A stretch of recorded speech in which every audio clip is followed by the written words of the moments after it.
No way. Tell me it's not true, please. Anything but that. The millionaire faked being unconscious to uncover the truth surrounding him. His housekeeper was crying as she confessed a secret that could shatter his soul. That day, lying there unable to move, his world changed forever. Before we start the story, comment from where you're watching us. I hope you enjoy this story. Don't forget to subscribe.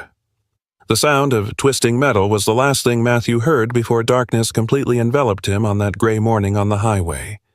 The sharp pain in his chest told him the impact against the steering wheel of his Mercedes had been brutal, possibly fatal, if he didn't get help soon.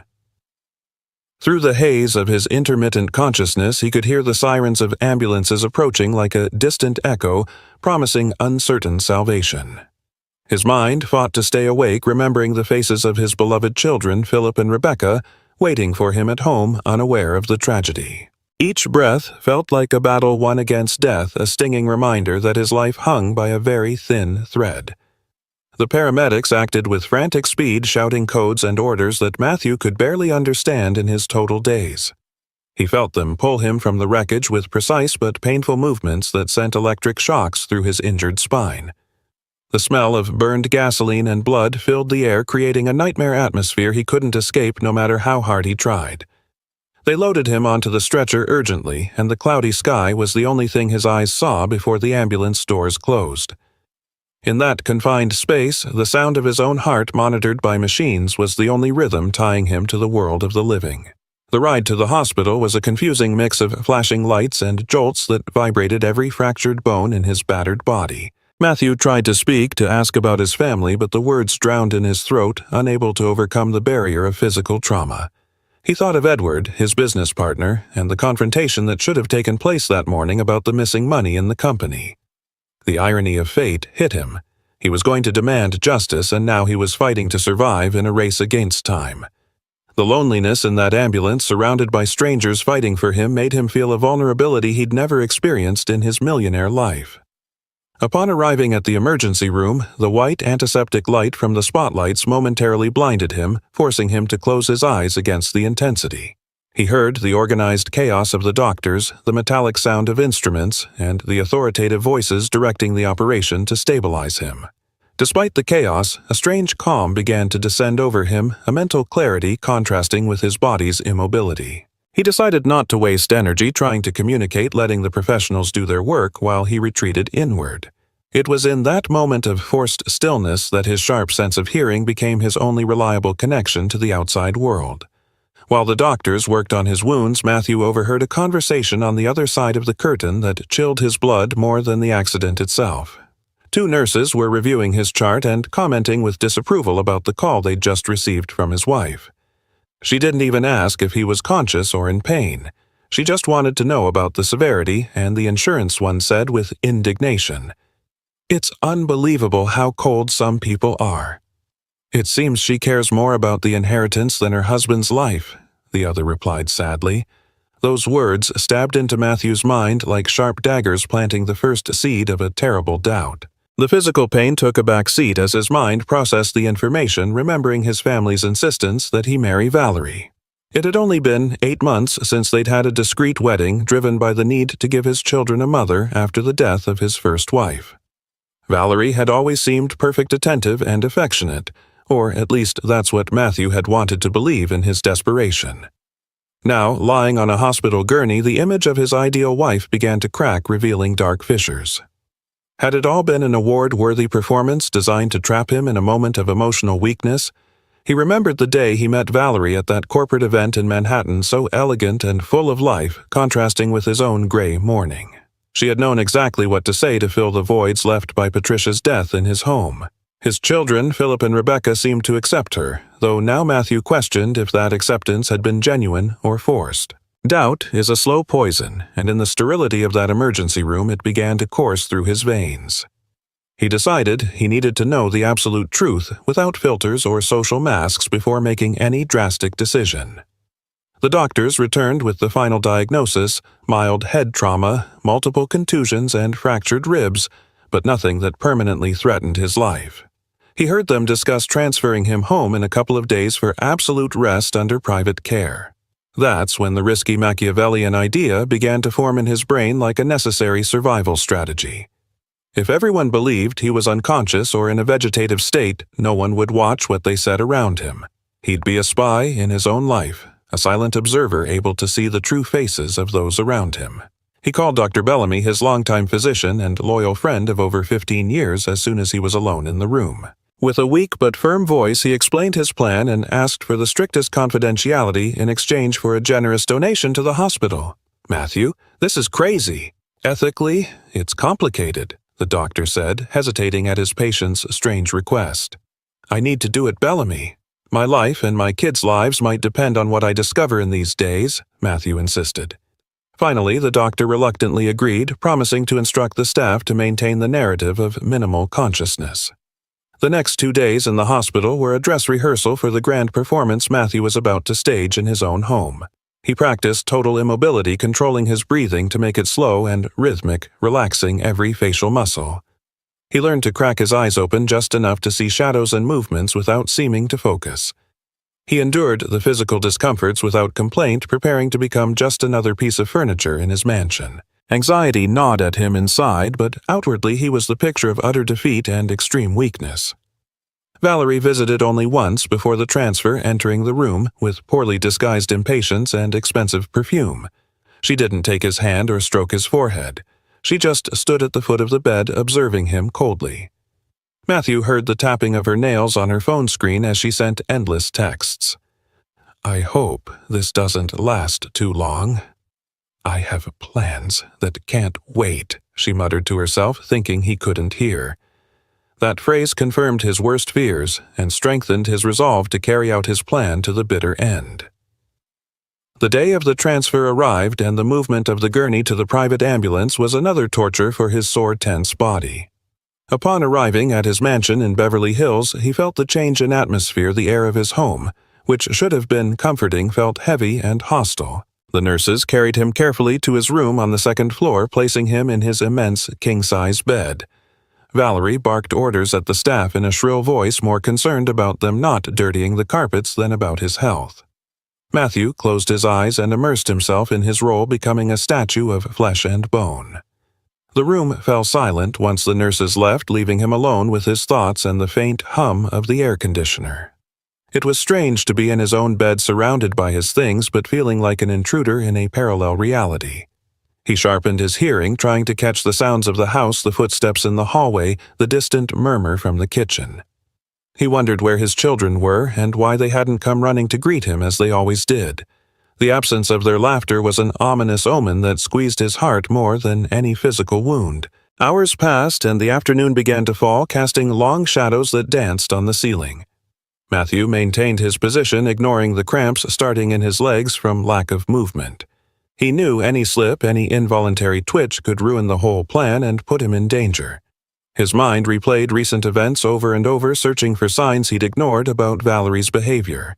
Betrayal hurts more when you realize the signs were always there, and you chose not to see them. Finally, the door burst open and Valerie entered, talking on the phone without lowering her voice at all. "He's here now. He looks like a vegetable. The doctors say there's not much hope he'll be his old self again," she said brazenly. Matthew felt a stab of anger, but forced his body to remain completely limp and his face expressionless. "Yes, Edward. I know, but we have to wait a bit longer to move the accounts without raising suspicions," she continued. His partner's name confirmed the conspiracy. His wife and business associate were allied against him. Valerie approached the bed and looked at him with a mix of disgust and triumph in her perfectly made-up eyes. "If only you'd died on the spot, everything would be so much easier for us, dear," she whispered near his ear. The cruelty of her words was a physical blow that Matthew had to endure without blinking or altering his breathing.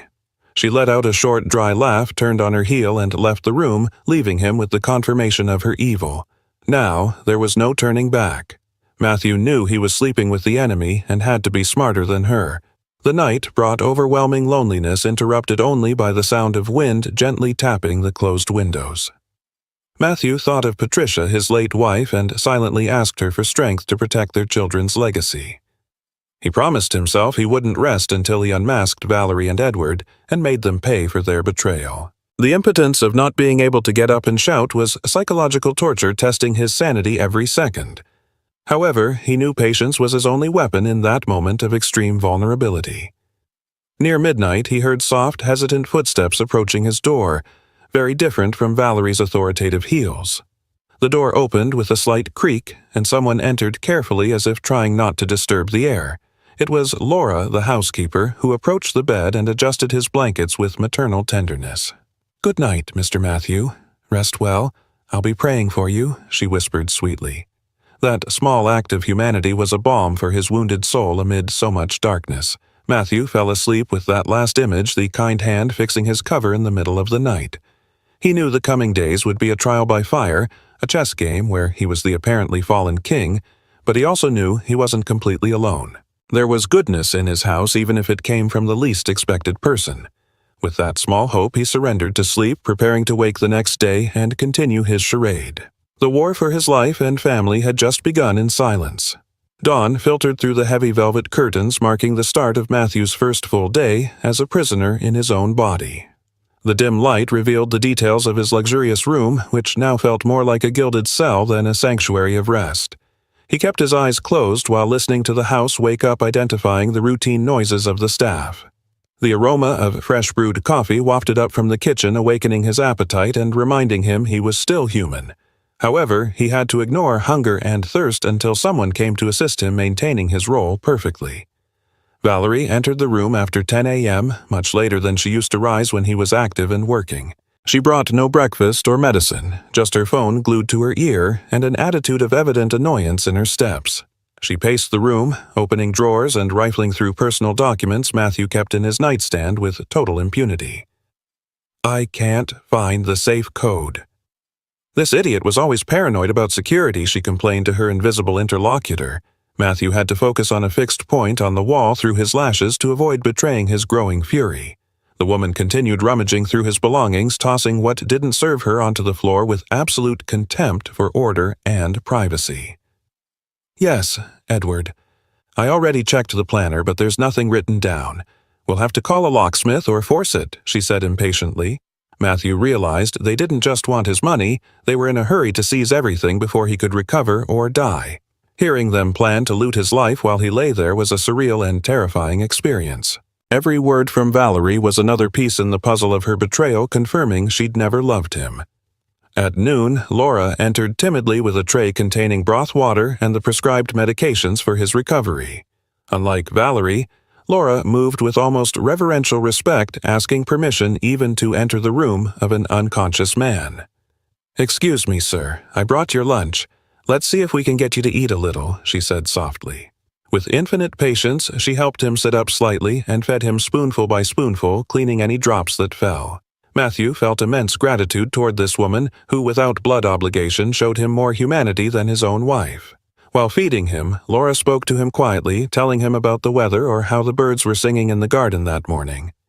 "You'll get better, Mr. Matthew. You're a strong man and God won't abandon you," she assured him with conviction. Her words weren't empty. They were loaded with genuine faith that pierced the barrier Matthew was building around himself. He noticed her rough hands from hard work, yet incredibly gentle when touching him, and felt ashamed for not noticing her before. Laura had always been an efficient shadow in the house, and now she was his only source of light. After feeding him, Laura proceeded to clean the room, picking up the mess Valerie had left scattered on the floor without a care. She did it silently, sighing occasionally as she saw the family photos of Matthew with his children that Valerie had flipped face down. She straightened the portraits carefully, dusting them as if restoring order to the family. "Poor kids. They don't understand what's happening," she murmured to herself, glancing at the door. Matthew felt a lump in his throat hearing her. Her concern for Philip and Rebecca was genuine and deep. Valerie returned in the afternoon this time, accompanied by unfamiliar heels that Matthew didn't recognize until he heard the voice. It was one of her friends, a high society woman she used to shop with and attend charity events for show. "Oh, girlfriend, what a terrible situation. But at least the house is divine," the woman commented frivolously, ignoring the sick man in the bed. "It's a burden, I swear, but soon all this will be mine, and I can remodel this awful room," Valerie replied, laughing. They talked about him as if he were an old piece of furniture getting in the way, soon to be discarded for something new. Matthew heard them criticize the decor, his taste in art, even the clothes he wore, mocking everything he was. He realized his marriage had been a farce not just for Valerie, but a joke to her entire social circle. The humiliation burned in his chest, but it fueled him to maintain his facade and plan his revenge meticulously. They drank champagne in his room, prematurely celebrating a victory Matthew was determined to snatch from their hands. The frivolity of their conversation contrasted violently with the gravity of his medical and emotional situation. When the women finally left for the club, the house fell into silence, soon broken by children's voices in the hallway. It was Philip and Rebecca whispering outside his closed door, debating whether to enter. "Mom, Valerie said we couldn't go in, that Dad looks scary like this," Rebecca said in a trembling voice full of fear. "But I want to see him. He's my dad, and I miss him," Philip replied, trying to be brave despite his uncertainty. Matthew felt his heart shatter into 1,000 pieces hearing how they'd been kept away from him with cruel lies. The door opened a crack, and 2 little heads peeked in cautiously, big, curious eyes exploring the dim room. Matthew kept his eyes half closed, watching them tiptoe in, as if profaning a sacred or dangerous place. They approached the bed, holding their breath, observing the bruises on his face and the bandages covering his head and chest. "Hi, Daddy," Philip whispered, barely touching his hand with a finger, fearing to break or wake him badly. That innocent contact was the most powerful energy surge Matthew had received in years, reminding him why he had to fight. Rebecca, smaller, climbed onto a chair to see him better and left a small, crumpled drawing on his motionless chest. "It's so, you get better fast." "I drew you with your superhero cape," she said in her sweet, sad little voice. Matthew had to use all his willpower not to open his eyes, hug them, and tell them everything would be okay. Tears welled behind his closed eyelids, burning like acid, but he didn't let any escape to avoid giving himself away. He promised he'd make up for every second of pain his children were feeling because of Valerie's coldness. Suddenly Laura's voice echoed from the door, soft but firm, calling the children so they wouldn't be discovered. "Kids, you know the lady gets mad if she sees you here." "Come with me to the kitchen," she said with protective affection. "But, Aunt Laura, we wanted to see Dad," Rebecca protested, climbing down from the chair reluctantly, with pouts. "I know, my love, but Dad needs rest to get strong. Come on, I made cookies for you," she convinced them. Laura got them out of the room before Valerie could return and punished them, acting as the shield Matthew couldn't be. The afternoon turned to night, and Matthew reflected on the dynamics he'd observed in his home in just 24 hours. Valerie was the villain of the story, the children, the innocent victims, and Laura, the silent heroine, holding everything together. He realized how blind he'd been, delegating parenting and affection to a woman who felt nothing for them. His supposed unconsciousness was opening his eyes to a reality that, awake and busy, he'd never have perceived. It was a painful but necessary lesson to rewrite his family's future before it was too late. Later, Edward called the room's landline, ringing stridently in the night's silence, startling Matthew. Valerie ran in to answer, making sure to lock the door as if the walls had ears. "Yes, I'm here with the lump. He doesn't move, doesn't do anything. It's pathetic," she said, looking at Matthew with absolute disdain. "I've already talked to the notary. He says if we get the permanent incapacity certificate, total control is ours in a month." Matthew memorized that detail. He had less than a month to act before losing legal control of his empire and his children. The conversation turned to travel plans. They talked about going to Europe, the Greek islands, spending the money Matthew had earned with so much effort. They laughed, imagining the luxurious life they'd have once they got rid of the burden and sent the kids to boarding schools. "Those brats have me fed up. As soon as this is over, we'll ship them to Switzerland and forget about them," Valerie decreed. That phrase was the final sentence for Matthew. Now there was no doubt, no mercy, no possibility of forgiveness for his wife. The woman he slept with was a monster capable of abandoning 2 small children without remorse. When Valerie finally fell asleep on the room's sofa, snoring softly, Matthew allowed himself to open his eyes fully in the darkness. He stared at the ceiling, mentally tracing the counterattack plan he'd execute in the coming days with surgical precision. He needed allies' evidence and, above all, to protect Laura, who was the only barrier between his children and abandonment. He felt like a general on the battlefield, wounded but not defeated, assessing the terrain before the final attack. The golden cage he lived in would soon become the trap where his enemies fell. The dawn of the second day found him awake, alert, and with a determination of steel forged in the fire of betrayal. He heard Laura enter again at 6 a.m., much before her time to check he was comfortable. She adjusted his pillow and whispered a quick prayer before going down to prepare breakfast for the children. Matthew knew then his fight wasn't just for money or revenge, but to restore true love in that house. And Laura, unknowingly, would be the key piece in rebuilding his shattered life. The day passed with the same routine of contempt from Valerie and loving care from the housekeeper. Each interaction was more evidence in his mental file against his wife and disloyal partner.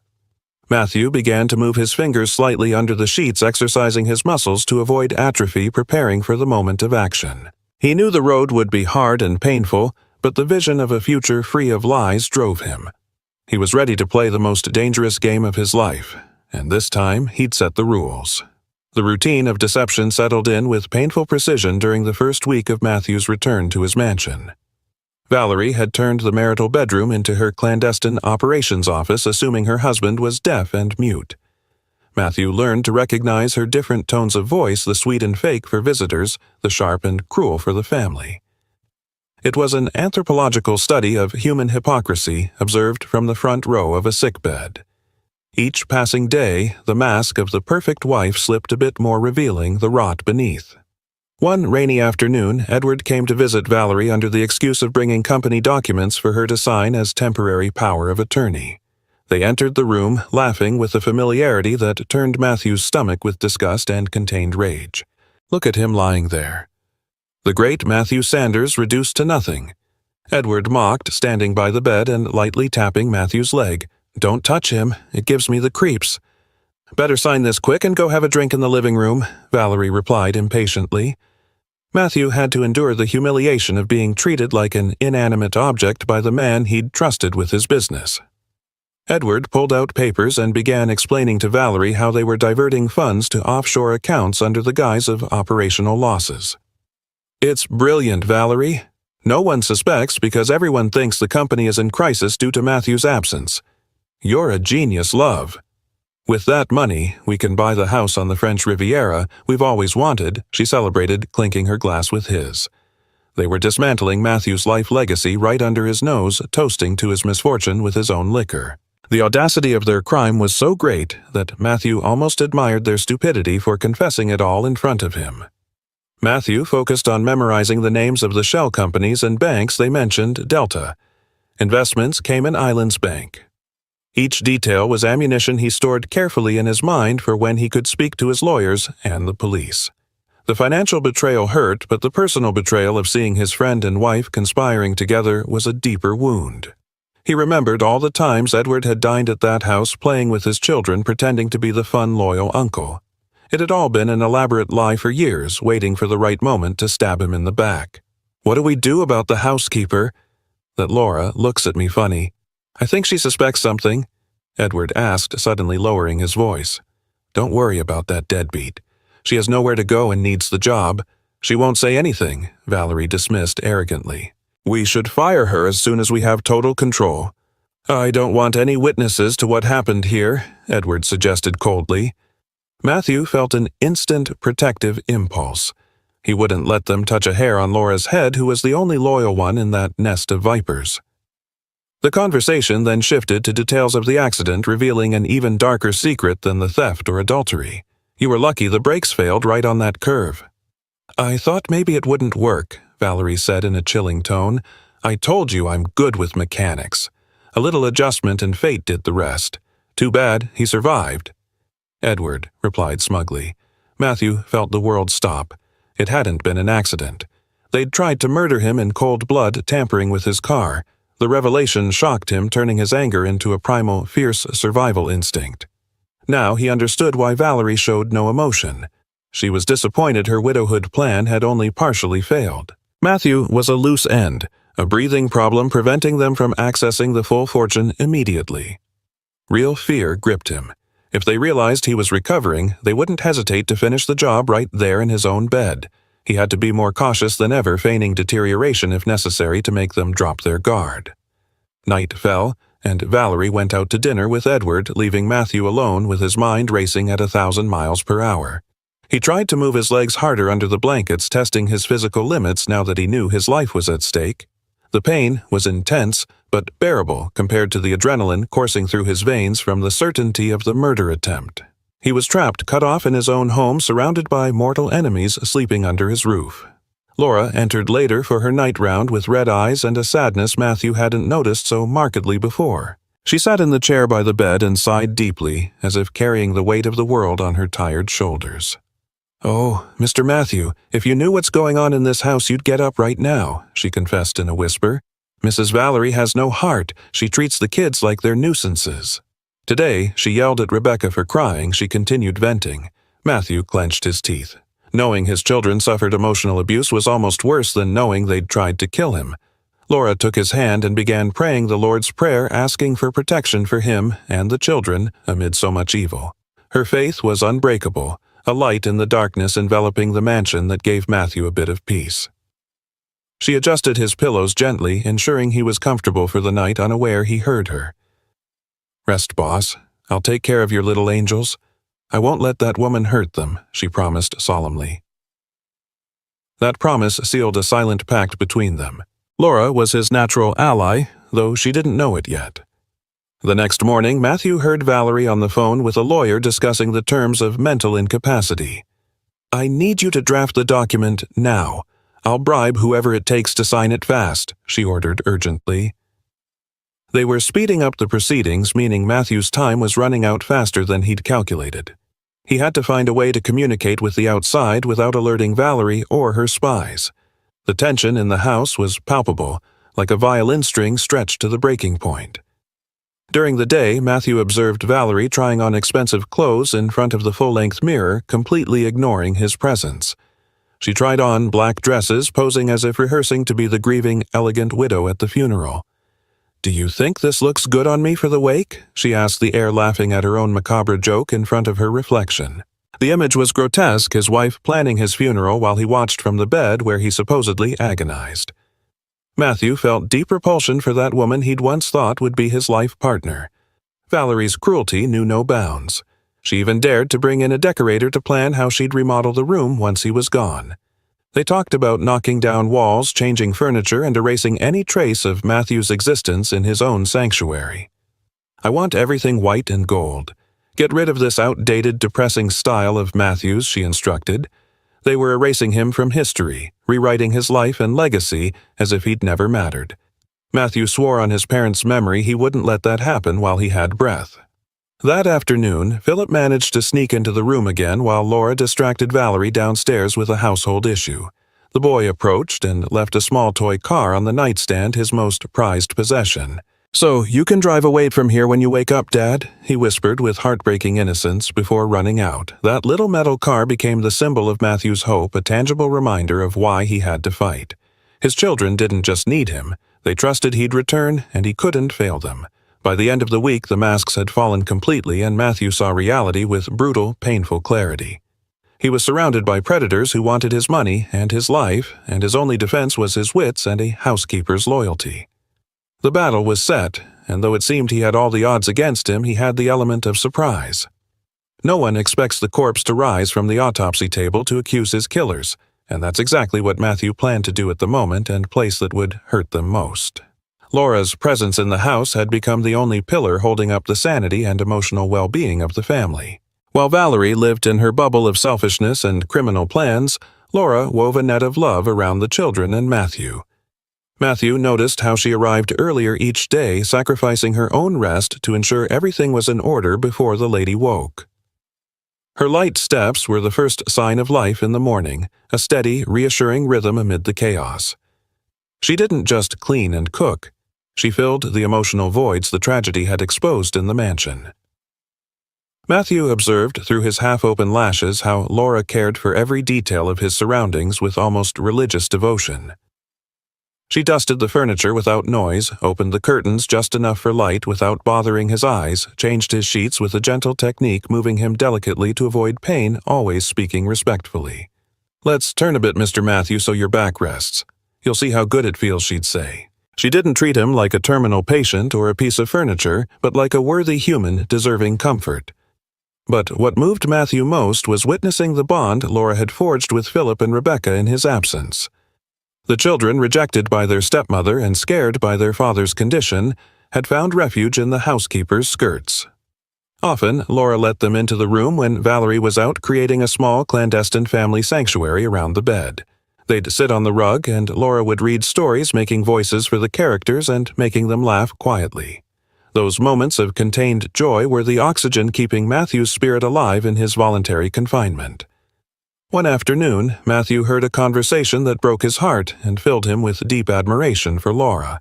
Rebecca asked Laura why her mommy Valerie didn't love them and why she was always angry. "It's not your fault, my dears.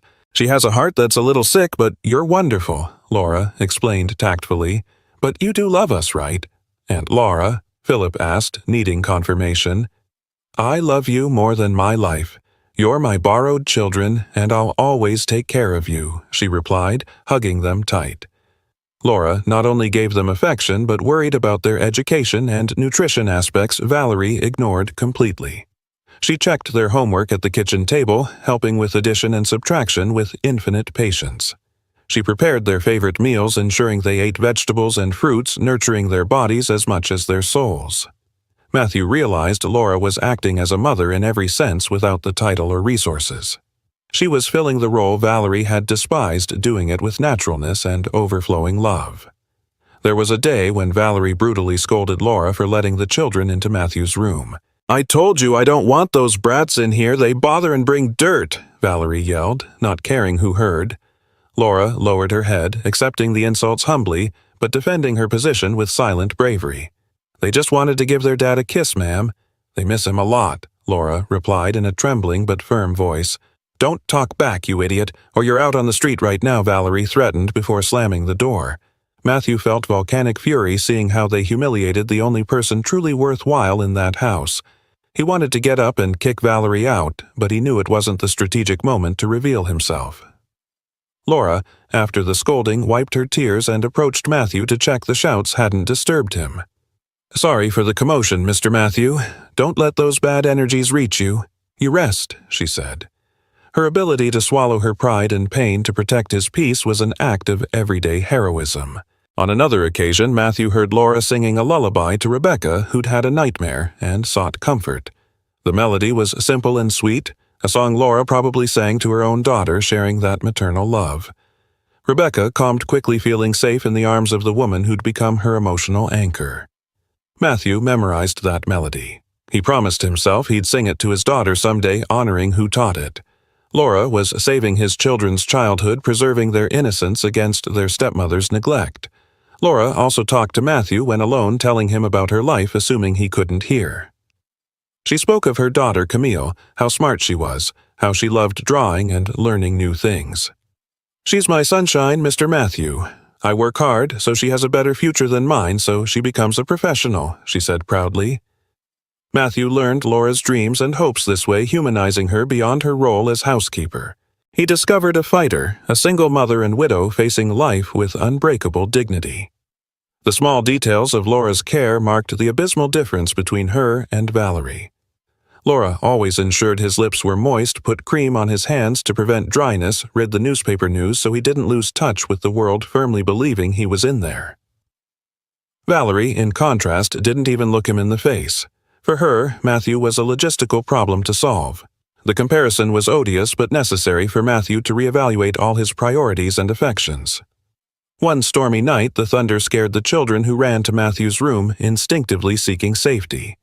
Valerie wasn't home, probably with Edward, so Laura took them in on the rug by the big bed. "Don't be afraid. Dad's here watching over us even if he's asleep. He's like a lion resting," she told them to calm them. They stayed there, the three huddled, while Laura told stories to distract them from the storm's noise outside. Matthew felt protected by his own housekeeper and children, surrounded by pure love, needing no words. Matthew started feeling more than gratitude for Laura.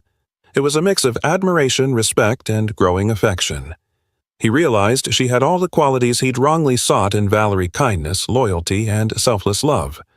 Laura's beauty wasn't in expensive dresses or jewels, but in the light of her eyes and the warmth of her hands. He was discovering the true value of people in the darkest moment of his life, a priceless lesson in humility. Laura was undoubtedly the guardian angel fate had placed in his path to save him and his family. As days passed, Matthew felt guiltier for keeping the deception from Laura, who suffered for him. He wanted to tell her he was okay, that he heard her, that everything would change soon thanks to her. But fear of putting her in danger if Valerie found out kept him silent, biting his tongue. He knew Laura couldn't lie if Valerie questioned her. Her honesty was her greatest virtue and weakness. So he had to protect her by keeping her ignorant a little longer for everyone's good. The silent bond between the sick man and his caregiver strengthened with every gesture, every word of encouragement, and every shared tear. Laura sometimes cried for the situation, for the injustice of seeing a good man bedridden and surrounded by vultures. Those tears fell on Matthew's hand, burning his skin with the truth of a genuine feeling money couldn't buy. He swore every one of Laura's tears would be repaid with a life of happiness if he escaped that crossroads. She was the light in his gloom, the only reason the mansion hadn't collapsed completely into darkness. The chapter of Laura and Matthew's life was just beginning, but already the most important and transformative. She'd arrived as an invisible employee and become the beating heart of the home. Matthew knew when this ended, his relationship with her couldn't return to merely professional. She'd earned a place in his family and life by right, through love and sacrifice, and he was willing to fight the whole world to ensure she never had to cry again. Thursday morning started with an unusually tense atmosphere. The air in the mansion felt charged, foreshadowing bad news. Matthew heard Laura's footsteps climbing the stairs much before her usual time, but this time not light but hurried and clumsy. She entered the room almost breathless, as if she'd run a marathon, and closed the door behind her with trembling hands. She didn't greet with her usual sweetness. Her breathing was ragged and a contained sob was in her throat. Something terrible had happened, something that broke the always firm composure of the strong woman. Laura began her tasks mechanically, but the sound of objects falling betrayed her extreme nervousness. A medicine bottle slipped from her, and Matthew heard her curse under her breath, something she'd never done in his presence. She knelt to pick it up and stayed there on the floor, unable to rise under the weight of her invisible anguish. Matthew cracked his eyes open and saw her shoulders shaking violently. She was sobbing inconsolably. It wasn't common sad crying. It was the gut-wrenching cry of a mother facing the abyss. Laura's cell phone rang in her pocket, breaking the room's dense silence with a shrill tone. She wiped her face quickly, took a breath to steady her voice, and answered fearfully. "Yes, Dr. Torres, tell me please. I have the results." "I'm Camille's mom," she said in a broken voice. Matthew sharpened his hearing to the max. Laura's daughter's name and the doctor's title set off all his alarms. There was a long, painful pause as Laura listened to what was said on the other end, visibly paling. 3 months, Laura asked in a thread of voice that chilled Matthew's blood. But she was fine. It was just a headache. Matthew felt a punch to the gut. 3 months to live a death sentence for a little girl. Laura covered her mouth to stifle a scream of pure pain, hearing the medical confirmation of her worst nightmares. Life's fragility became present in the room, crushing any other problem or conspiracy Matthew had in mind. Laura stood and walked to the window, seeking air, as if suffocating within the 4 walls. "And how much does the treatment cost?" "Is there any chance?" she asked, desperately clinging to any burning nail. $280,000. She repeated the figure aloud, then collapsed again, this time into the armchair. For a housekeeper earning minimum wage and maintaining a home alone, that sum was an impossible mountain to climb.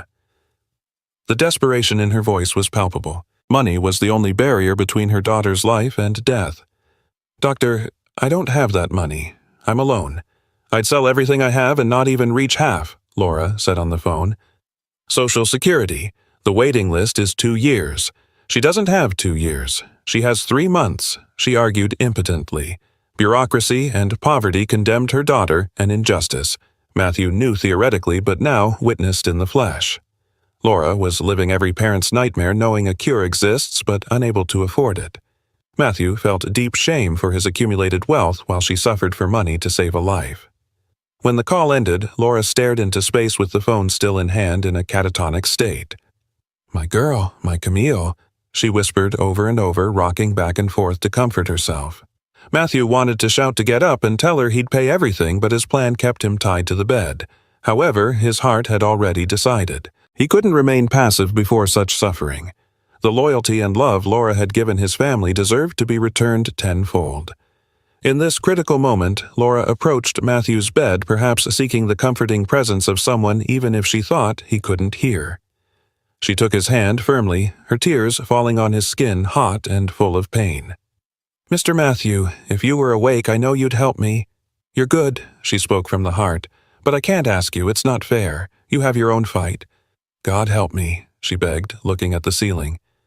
That confession of faith in Matthew's goodness, even in her worst moment, broke him inside completely.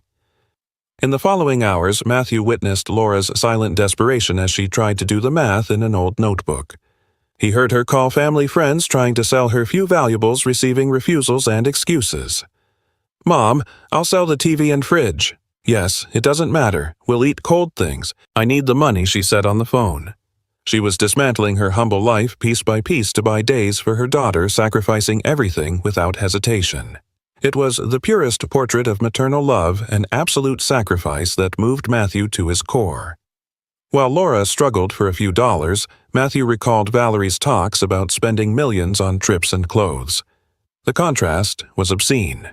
His wife planned to squander his stolen fortune while his housekeeper sold her refrigerator to save her daughter. The social and moral injustice ignited a new flame in Matthew, a determination to balance the scales. Now, it wasn't just about saving his company or life, but using his power for good where it really mattered. Camille wasn't going to die for lack of money. Matthew swore that to himself and God. Laura left the room briefly to attend to the children, wiping her tears and putting on a fake, brave smile. "Everything's fine, my loves. Auntie's head hurts a little, that's all," she lied to not worry them. Her ability to protect Philip and Rebecca's innocence even as her world crumbled was superhuman. Matthew admired that stoic strength. Laura was a warrior disguised in an apron, fighting invisible battles every day. He knew he couldn't let her fight alone another minute. The afternoon fell, and hopelessness seemed to settle on Laura's shoulders. She walked slower, defeated by reality. She sat by Matthew's bed again, exhausted from so much crying and impossible calculations. "I don't know what I'll do, Mr. Matthew. I'm scared, so scared of losing her," she confessed in the dim light. The fear of a child's death is a terror no parent should face, and Matthew felt it as his own. Empathy flooded him, erasing class and situation barriers separating them. Matthew mentally reviewed his bank account, seeking the quickest, most discreet way to transfer the needed funds. He had secret emergency accounts. Valerie and Edward didn't know about funds reserved for extreme crises like this. The money was there, available, useless in a bank while a girl died and a mother suffered.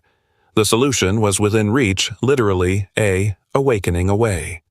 He knew revealing his state was dangerous, but letting Laura suffer another day was inhuman and unacceptable.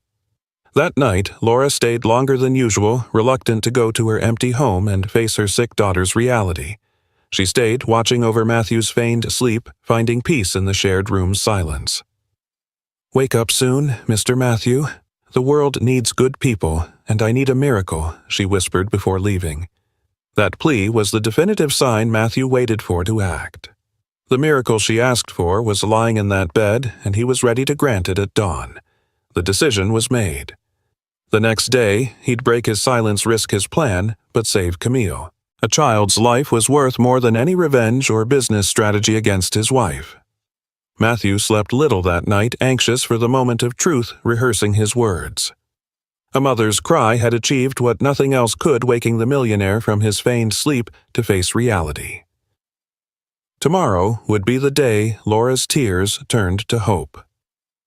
The next morning arrived with crystal clarity, as if the universe had aligned for the crucial moment about to happen. Matthew waited patiently for Laura to enter, hearing her heavy, sad footsteps climb the stairs at 7 sharp. She entered the room with her usual routine, opening the curtains and greeting him in a dull, lifeless voice. "Good morning, Mr. Matthew." Today dawned gray, too, she said, projecting her own sadness onto the weather. She approached to fluff his pillows, leaning over to smooth the sheets with her working hands. Matthew waited for the exact moment she was close, feeling her warm presence and agitated breathing from anguish. He opened his eyes suddenly, locking his gaze directly on Laura's surprised eyes, which froze. Before she could scream or drop the tray she held, he spoke in a hoarse but firm voice. "Laura, don't scream, please." "I need you to listen," he whispered quickly, putting a finger to her lips.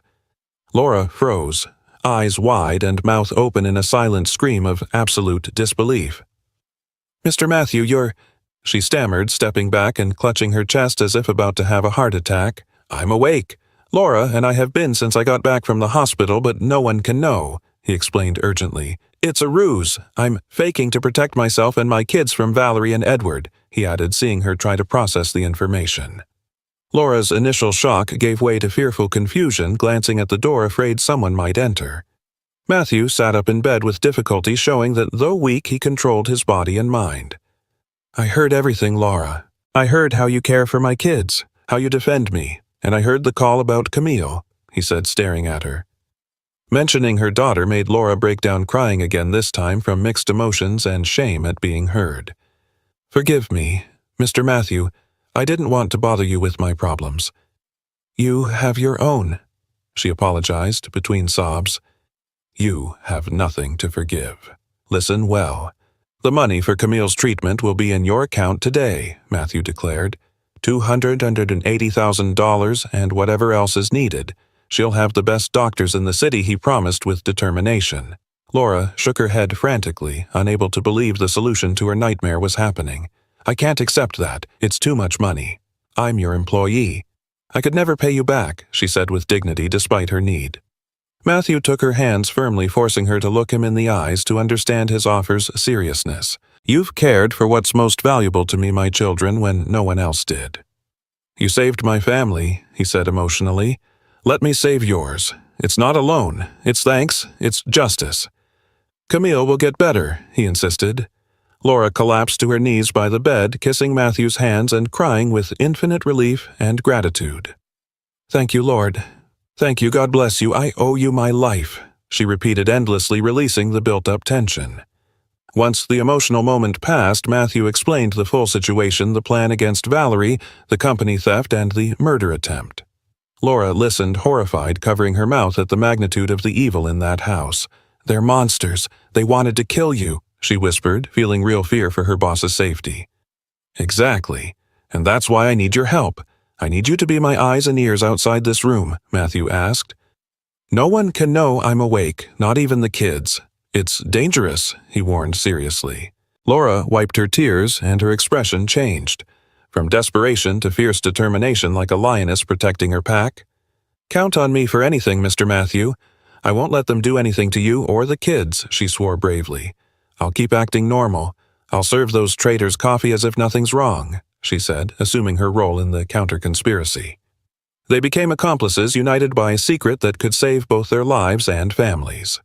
Matthew gave her precise instructions on accessing a secret account via an app on his phone, which Laura brought hidden.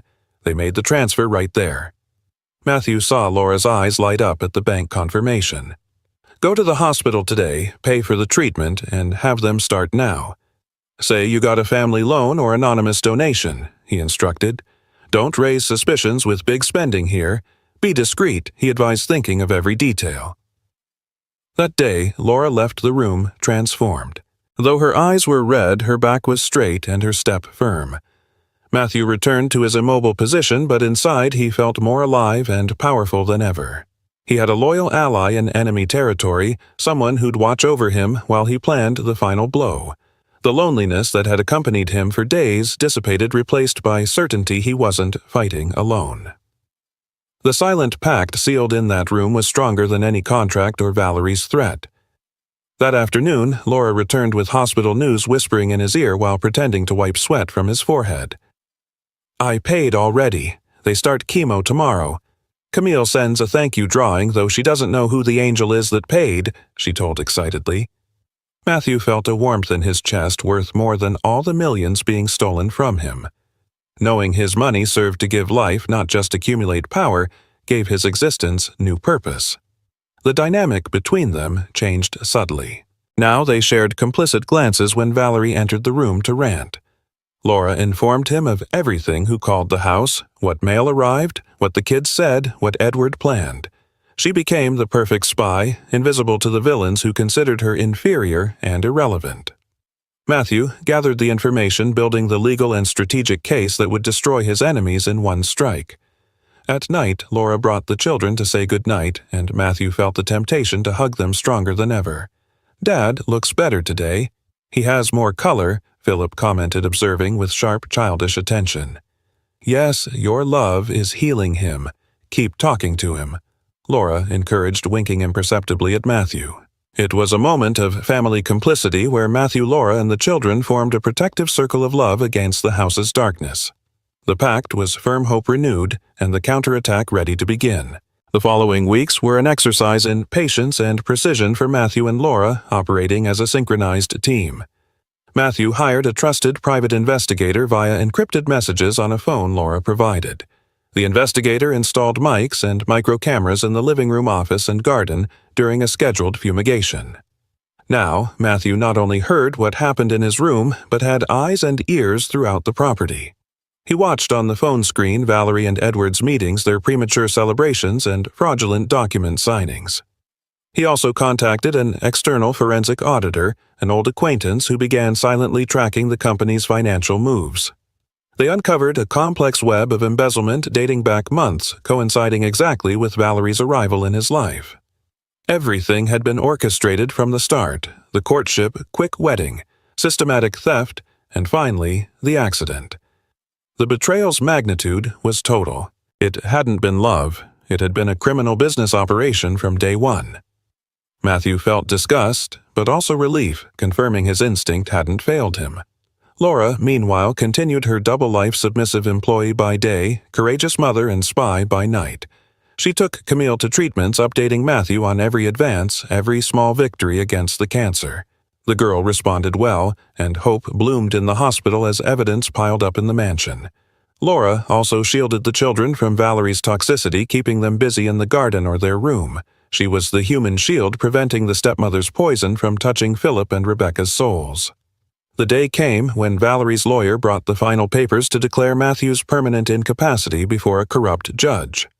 Just this medical seal left, and in 3 days we're absolute owners of everything, Valerie celebrated with a wine glass in hand. "Edward, make sure Dr. Sure. Bellamy signs or find another who will for the right price," she ordered.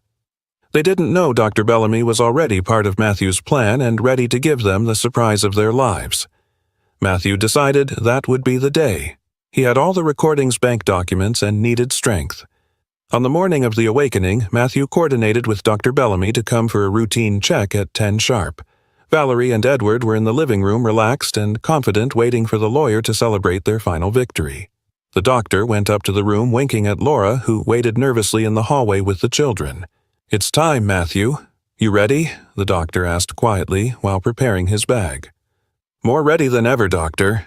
Let's end this charade," Matthew replied, sitting up in bed and stretching his arms. The doctor went down the stairs with a feigned, astonished face, calling Valerie and Edward loudly. "Mrs. Sanders! Mr. Edward, come up quick! You have to see this! It's a miracle!" he exclaimed with theatrical urgency. Valerie climbed, huffing, annoyed by the interruption, followed by a confused, alert Edward. They entered the room expecting a medical crisis, maybe the death they so desired. Instead, they found Matthew sitting on the bed's edge, shaved thanks to Laura, looking at them with icy eyes. "Hello, my love. Hello, partner." "Did you miss me?" Matthew said in a deep voice loaded with irony that echoed off the walls. Valerie paled to ghost-like, covering her mouth and backing toward the door instinctively. Edward froze as if seeing a dead man rise to drag him to hell. "Matthew? But the doctor said you were—" Valerie stammered, unable to form a coherent sentence in shock. "I was listening. I heard every word, every plan, every insult to my kids, and every detail of your theft," Matthew unleashed, standing up. He walked toward them unsteadily but with imposing presence that made them shrink. "I know about the $10 million in insurance, the Cayman accounts, and the brakes on my car," he accused directly. Edward tried to react defensively. "You're delirious from the blow, Matthew. You don't know what you're saying. We were just looking after your interests," he lied blatantly. Matthew pulled out the phone and played the recording where Edward confessed tampering with the brakes and Valerie laughed about it.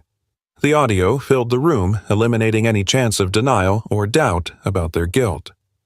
"I have copies of this in the cloud with my lawyers and the police on the way," he informed coldly. "It's over. Your game ended, and you lost everything," Matthew sentenced, enjoying the terror in their eyes. Valerie tried approaching, crying fake crocodile tears.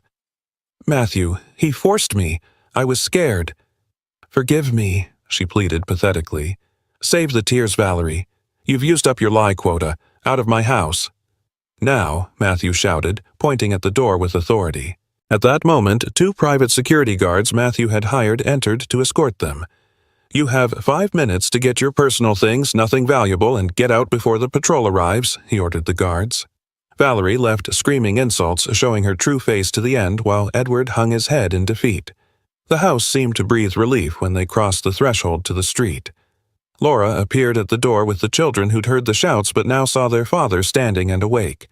Dad, Philip, and Rebecca shouted in unison, running to him and hugging his waist desperately. Matthew dropped to his knees to their level, hugging them and crying freely for the first time, releasing all tension. "I'm here, my loves, I'm here, and I'll never leave again. I promise," he assured between kisses and tears. Laura watched the scene from the doorway, crying with happiness, knowing the nightmare was over. Matthew looked up and met Laura's eyes, extending his hand to invite her into the family hug. "Come, Laura. This is thanks to you too. You saved us," he said with infinite gratitude in his gaze. She approached shyly, and the 4 melted into a hug, sealing the end of darkness and the start of a new era. The web of lies had broken, and truth, though painful, had brought freedom and justice to the Sanders mansion. That afternoon, the police took Valerie and Edward away, arrested on charges of attempted murder, fraud, and embezzlement. Matthew watched from the window as they were led off, closing a black chapter of his life forever. The house felt clean light, purified by truth and the absence of evil. Now it was time to rebuild, heal, and truly live, surrounded by people who'd proven their loyalty in the fire. The millionaire's awakening hadn't been just physical, but spiritual, and he was ready for his new life. The legal process against Valerie and Edward was swift and decisive thanks to the mountain of evidence Matthew had gathered. They were sentenced to long prison terms, ensuring they wouldn't harm anyone for a long time. With that burden off his shoulders, Matthew could focus on what really mattered: his family and Camille's recovery. The mansion, once cold and formal, transformed into a home full of life, laughter, and scattered toys. Matthew drastically reduced his workload, delegating to be a present father who missed no moment. Matthew began accompanying Laura to all of Camille's chemotherapy sessions, becoming a father figure to the girl. At first, Camille was shy, impressed by her mom's boss, but soon the barrier broke with games and stories. Matthew, Philip, and Rebecca went to the hospital as a support team, bringing joy to the sterile waiting room. The 3 children became inseparable, forming a brotherhood forged in adversity and shared hope. For Camille, having friends and a protective male figure was as healing as the medicine. The relationship between Matthew and Laura evolved from deep gratitude to a serene, mature love born of mutual admiration. They were no longer boss and employee, but life partners who'd survived a perfect storm together. Matthew admired Laura's strength, her ability to smile despite fear, and her absolute dedication to the children. Laura saw in Matthew a noble, vulnerable, generous man, far from the distant millionaire image. Dinners in the kitchen, amid laughter and food stains, became their improvised romantic dates. One day, after a successful treatment session, Camille asked Matthew if she could call him Dad someday, moving him to tears. "You can call me whatever your heart wants, little one. I'll always be here for you," he replied in a broken voice. That moment marked a before and after. Matthew knew then he wanted to formalize that family fate had united. Laura looked at him with shining eyes, feeling life finally returned everything it had taken and more. Love bloomed in hospital hallways and mansion gardens. Matthew insisted Laura stop working as a housekeeper and resume her studies, a dream she'd abandoned out of necessity.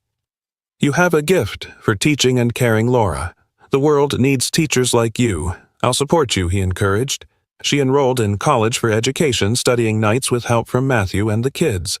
Seeing her fulfill herself professionally filled Matthew with pride. He celebrated every past exam as a family triumph. The power dynamic dissolved, giving way to equality and unconditional support. Philip and Rebecca adored Laura and Camille. For them, the family had simply grown and improved exponentially. No more shouts or coldness in the house, just understanding, loving boundaries, and lots of shared fun. Weekends, they had picnics in the garden with Matthew trying to grill and Laura laughing at his attempts. Those everyday scenes of simple happiness were the greatest treasure Matthew had accumulated, surpassing any fortune. He'd learned true wealth is measured in moments, not assets. 6 months later came the news everyone awaited with bated breath.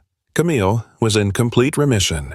Dr. Torres gave the discharge with a smile, confirming the cancer was gone and the girl healthy. Laura cried with joy, hugged to Matthew, feeling an immense weight lift from her chest forever.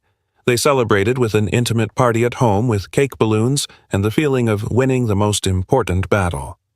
Life had given them all a second chance, and they wouldn't waste it. That night, Matthew found Laura on the terrace, stargazing, thanking heaven for her daughter's miracle. He approached and hugged her waist, resting his chin on her shoulder in natural intimacy. "What are you thinking?" he asked softly, enjoying the moment's peace and her scent. "I'm thinking that months ago I asked God for shelter and health, and He gave me an entire universe with you," she replied. They kissed under the moonlight, a kiss sealing their lives' rebirth from past ashes. The love between them wasn't lightning, but a slow, steady dawn, illuminating every dark corner of their souls. Matthew had healed betrayal's wounds from Valerie, and Laura had healed scars of widowhood and poverty. They complemented each other perfectly. He gave her security. She gave him home. He gave her wings. She gave him roots. The children were the glue binding everything, happy to see their parents happy and in love. The mansion was now a true home, warm and welcoming, where the past no longer hurt. Matthew began planning the next step, knowing he didn't want another day without Laura as his lawful wife.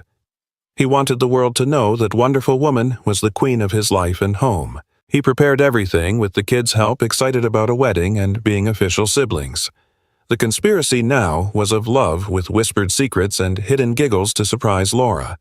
The future shone with a promise of lasting, deserved happiness.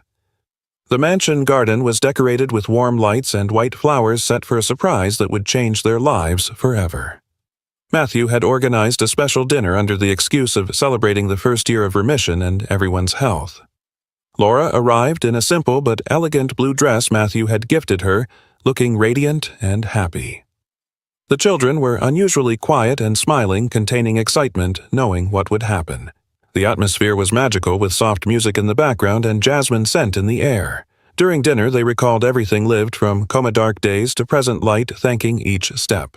Matthew stood visibly nervous and asked for attention, though Laura was the only one unaware of the reason. "Laura, you came into my life at the darkest moment and lit the way when I couldn't see," he began. "You taught me love isn't self-interest. Family isn't just blood, and loyalty is the dearest value," he continued emotionally.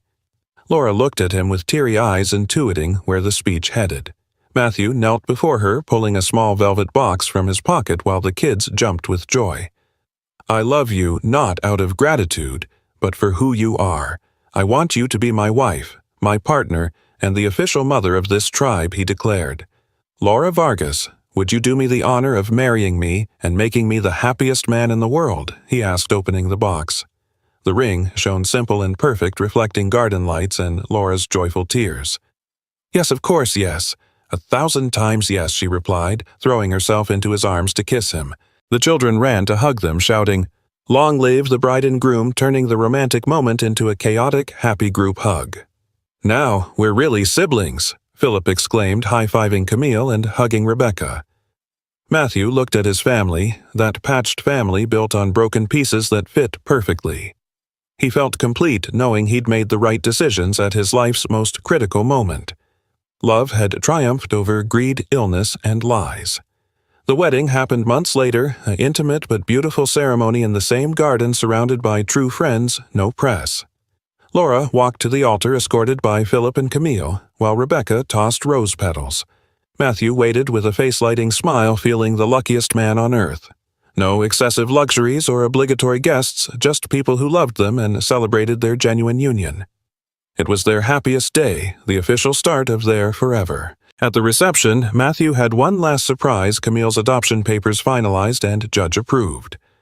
"Camille, this is for you. From today, you carry my last name and are my daughter before the law and the world," he announced. The girl cried with happiness, seeing her new name on the document: Camille, Sanders Vargas, daughter of Matthew and Laura. It was the final seal of their union, legally integrating what the heart had joined long ago. Laura couldn't stop crying, thanking life for so many blessings. 5 years later, the Sanders mansion was unrecognizable, full of photos, drawings, bikes at the entrance, and life in every corner. Philip was now a teen athlete, Rebecca a passionate dancer, and Camille dreamed of being a doctor to cure kids. Laura had graduated and worked at a foundation Matthew created to help families with children battling cancer. Together, they'd turned their pain and experience into a mission to aid others going through the same. They weren't just happy. They were useful and generous to their community. Matthew and Laura sat every afternoon on the terrace watching the sunset with the same routine of love and peace. "Sometimes I think that accident was the best thing that happened to me," Matthew reflected one day, taking his wife's hand. "It forced me to stop, see the truth, and find you who were right there. And I didn't see," he admitted. "God's paths are mysterious, my love, but they always lead us home," Laura replied, kissing his hand. They'd found home in each other, a safe refuge against any storm. They looked to the garden where their 3 children played with the dog, laughing and running free under the afternoon sun. That image was worth more than all companies and millions in the world. It was the legacy of love they'd leave. Matthew closed his eyes a moment, thanking for that second chance to live love and be truly loved. He'd faked sleep to awaken to a life surpassing his best dreams. And so, amid laughter and sunsets, they lived their happy ending, not an end, but an eternal beginning. If you liked this story, we'd appreciate you rating it from 1 to 10. Support us with a like and subscribe to our channel, Tales of Kindness. Comment from where you're watching us. Thanks for your unconditional support in every story. Blessings to you and your family. Yeah.